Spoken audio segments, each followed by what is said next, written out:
Hey everybody, it's Lon.TV, and a lot of you have been asking about this Lenovo monitor that is on my desk often during my PC reviews, and I figured I would do a quick review of it so you know exactly which one it is. This is a Lenovo IPS display. It is a 23-inch display. It's got a long part number, which I'll put down below in the title and in the video description.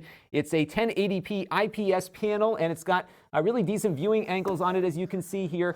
Pretty lightweight as well, so really not a bad display if you're looking for a full 1080p display in a small space. And what's really cool is that it has a 75 hertz refresh rate. So we'll explore a few of those things here in the review. I do want to mention, though, in the interest of full disclosure, this came in free of charge through the Amazon Vine program. However, all the opinions you're about to hear are my own. Nobody is paying for this review, and no one is reviewing this content before it is posted. All right, so let's step through the hardware right now. This is pretty competitively priced. It's well under $200, and I think it's actually a really good display for that price point. I'm very pleased with how sturdy the stand is here. So even if I shake it or shake the desk here a little bit, it will knock around briefly and then come to a halt. So it does actually keep itself in place pretty nicely, which is not something I've seen on many other monitors at this price point. They tend to bounce around a lot more than this one is, even on my cheap IKEA desk here. So I was pleased with that. Very pleased with the viewing angles. It's got a 3,000 to 1 contrast ratio, really decent image quality on this, a nice balance of color, decent deep blacks on it, which is good for an LED IPS display.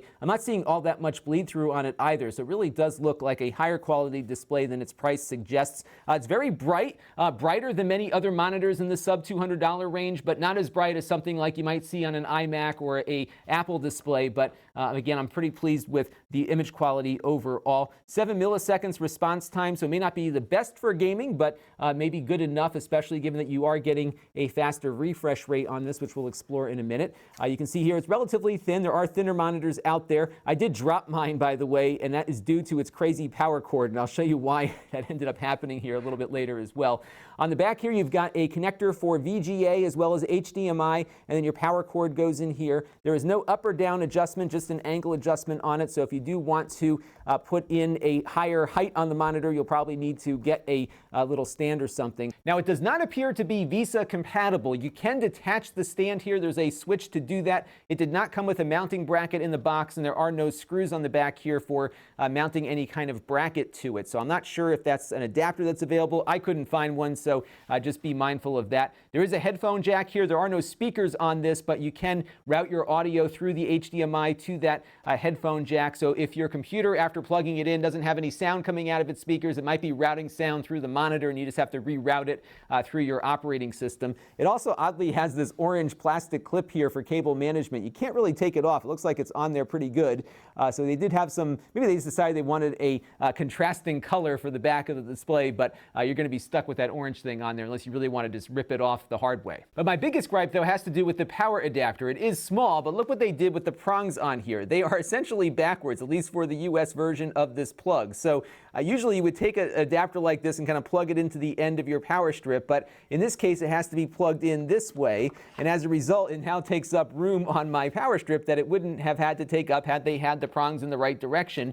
Also, the cable here is relatively short, and this is what led to me tripping over it because I could not get it connected to the power strip I leave on the floor. I had to run it over to my plug molding against the wall there, and I just tripped over the cable and down it went. The good news is it survived the fall and actually was able to do that, but I think this power adapter could have been better designed. Now, this is not a gaming monitor per se, but it does actually do pretty well at gaming because it has that 75 hertz refresh rate. So I've got VSync enabled here on Rocket League. We're hitting a solid 75 frames per second, and I'm not getting any screen tearing that I would have running at this frame rate on a 60 hertz display because it can support 15 frames per second more. So it's not a huge jump above 60, but it is noticeable, especially when you're playing fast games like this. So if you are on a budget, have a video card that can push some of your games faster than 60 hertz, this might be worth considering because it isn't all that expensive. So overall, a pretty decent value here from Lenovo. It's pretty cheap on certain websites that I've been seeing over the course of researching what it costs at the moment. So I've been pretty pleased with it. It works really well here in the studio because it's lightweight and is not all that big,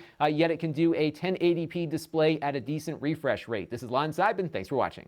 This channel is brought to you by my Patreon supporters, including gold level supporters Mark Bollinger and Brian Miller.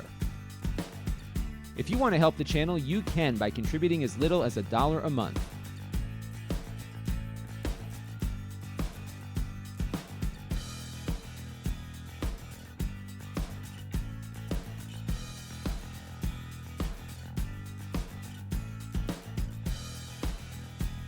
Head over to Lon.TV/Patreon to learn more.